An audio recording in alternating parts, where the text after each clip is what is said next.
I need to clarify that the Supreme Court did not terminate convictions and sentences that were not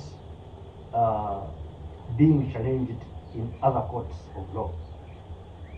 Actually, the Supreme Court specifically said that the judgment was not to have any retrospective effect on convictions and sentences other than those that were being challenged in courts of law.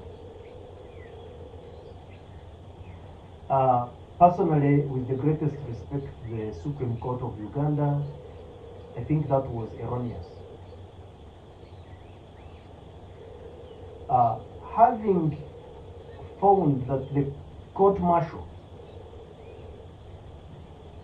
was operating unconstitutionally, that the conduct of criminal proceedings was endeavor in violation of the Constitution, and specifically having found that the proceedings before the court-martials violates a non-derogable provision of the Bill of Human Rights enshrined under Chapter 4 of the Constitution, specifically Article 28, which requires a fair hearing for every person charged with a criminal offense, then that finding should have naturally affected all convictions. All convictions, whether they are under challenge on appeal or not, those convictions, by the pronouncement of the court that the exercise of judicial functions by the general court-martial or by the court-martials was unconstitutional, that it violated Article 28, all those convictions ought to have been annulled.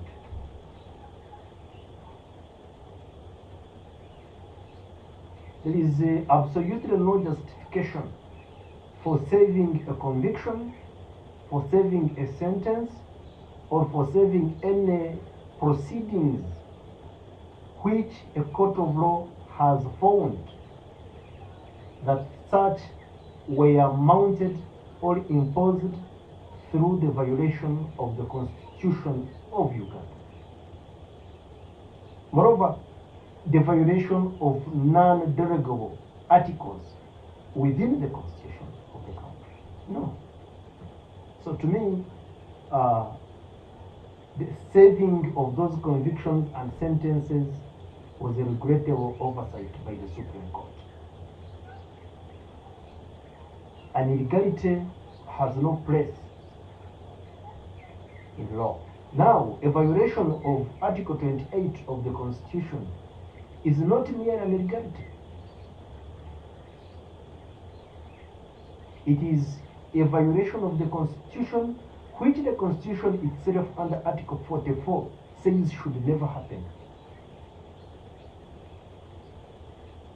Article 44 of the Constitution is to the effect that, among others, Article 28, which guarantees a right to the fair hearing, is non-derogable. It can never be, it shouldn't be touched.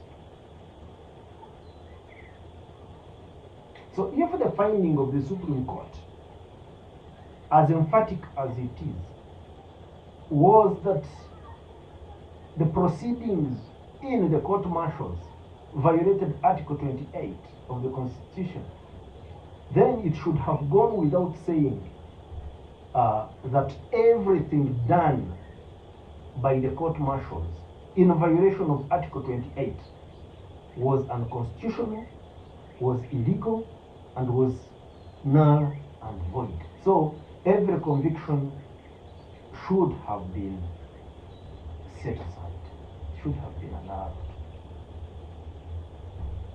should have been annulled.